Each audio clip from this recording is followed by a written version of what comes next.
Assalamualaikum warahmatullahi wabarakatuh. Puasa kendang, itulah judul yang akan saya bawakan pada kesempatan kali ini. Rukun Islam itu ada 5. 1 syahadat, 2 sholat, 3 zakat, 4 puasa, 5 haji. Tentu sebagai orang Islam kita berusaha untuk melaksanakan atau menunaikan kelima rukun ini. Tetapi ada kalanya orang melakukan yang terbalik dari apa yang diharapkan dari rukun Islam ini. Saya ambil sebuah ungkapan yang panjang tentang yang 5 rukun Islam ini sebagai bukti bahwa tidak sedikit orang yang melakukan sebaliknya dari rukun Islam. Syahadat doang, sholat belang, zakat muriang, puasa kendang, haji bugang. Pertama, syahadat doang. Artinya syahadat saja. Dia hanya mengucapkan syahadat saja, asyhadu an la ilaha illallah wa asyhadu anna muhammadar rasulullah, tanpa diikuti oleh aplikasi yang sesuai dengan syahadat itu. Hanya ucapan belaka, sementara perbuatannya justru banyak melakukan kemusyrikan. Banyak melakukan sesuatu yang bertentangan dengan intisari syahadat. Yang kedua, sholat. Sholat belang. Artinya hari ini sholat, besok tidak, hari lusa sholat, besoknya lagi tidak. Bisa jadi subuh dia sholat, duhur dia tinggalkan, asar dia sholat, maghrib dia tinggalkan, isya dia sholat, subuh dia tinggalkan. Jadi belang betong istilahnya. Jadi tidak kontinu, tidak istiqomah, tidak rajin. Dia masih menganggap sholat merupakan bukan merupakan suatu kewajiban. Jadi masih ada rasa malas untuk melaksanakan ibadah sholat. Sholat itu belang, artinya belang betong. Zakat muriang. Muriang artinya ya demam.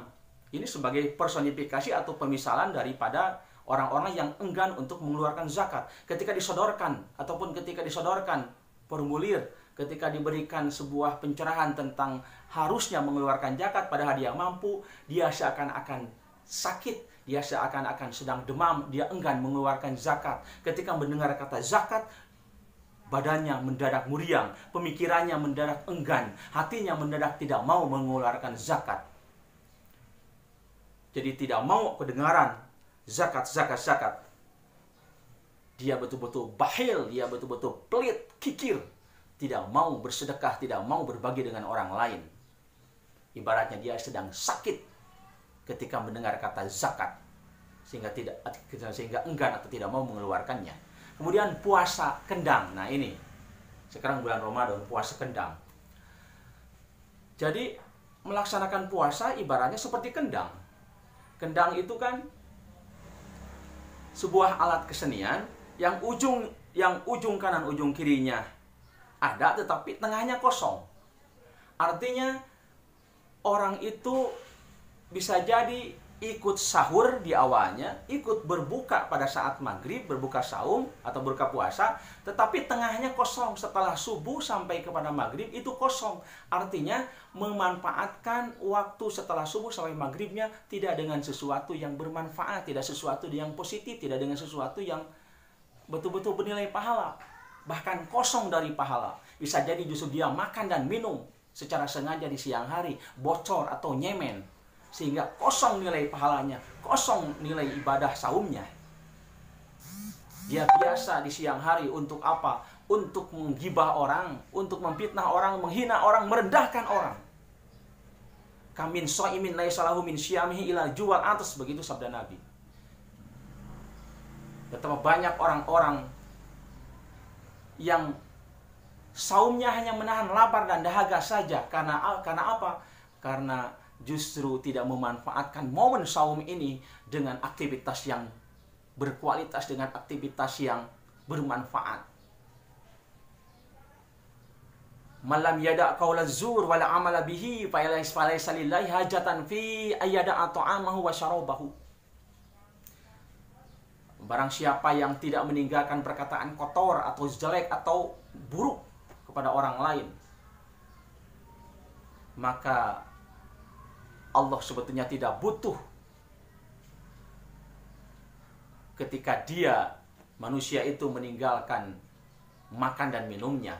Artinya meskipun manusia meninggalkan makan dan minumnya sebagai tanda bahwa dia saum, tetapi dia punya kebiasaan berkata kotor, berkata jelek, merendahkan orang, menghina orang, mencela orang, berkata yang ropas, yang tidak patut, yang bisa menyakitkan orang, maka sebetulnya bagi Allah tidak butuh orang-orang semacam itu. Dia pahalanya nol. Karena apa? Karena punya kebiasaan yang jelek. Seperti kendang. Awalnya ataupun sahur dia ikut, berbuka saum dia ikut, tetapi pertengahannya di siang harinya dia kosong dari pahala, dia kosong dari aktivitas yang betul-betul bermanfaat atau positif. Haji bugang. Yang terakhir haji bugang. Artinya bugang itu kan bangkai. Bangkai artinya kan bau. Artinya ketika seseorang melaksanakan ibadah haji, efeknya tidak berarti apa-apa. Justru efeknya membuat orang lain membenci dia, menjauhi dia, karena perilakunya tidak sesuai dengan apa yang diharapkan. Ada istilah haji-haji korupsi, haji-haji mencuri, haji-haji mencopet, haji-haji berkelahi. Jadi bau yang diingat oleh tetangga itu mencium baunya, bukan mencium harumnya. Karena apa? Perilakunya yang tidak sesuai dengan makna haji. Masa orang yang sudah berhaji korupsi? Masa orang yang sudah berhaji itu pelit, misalkan kikir, tidak bersedekah, berkelahi, masih memfitnah orang, masih menggibah orang, masih dengki pada orang? Hajinya tidak berarti apa-apa. Hajinya seperti bugang, bangkai. Orang lain menjauhi, orang lain menyayangkan terhadap sikapnya seperti itu. Demikian, assalamualaikum warahmatullahi wabarakatuh.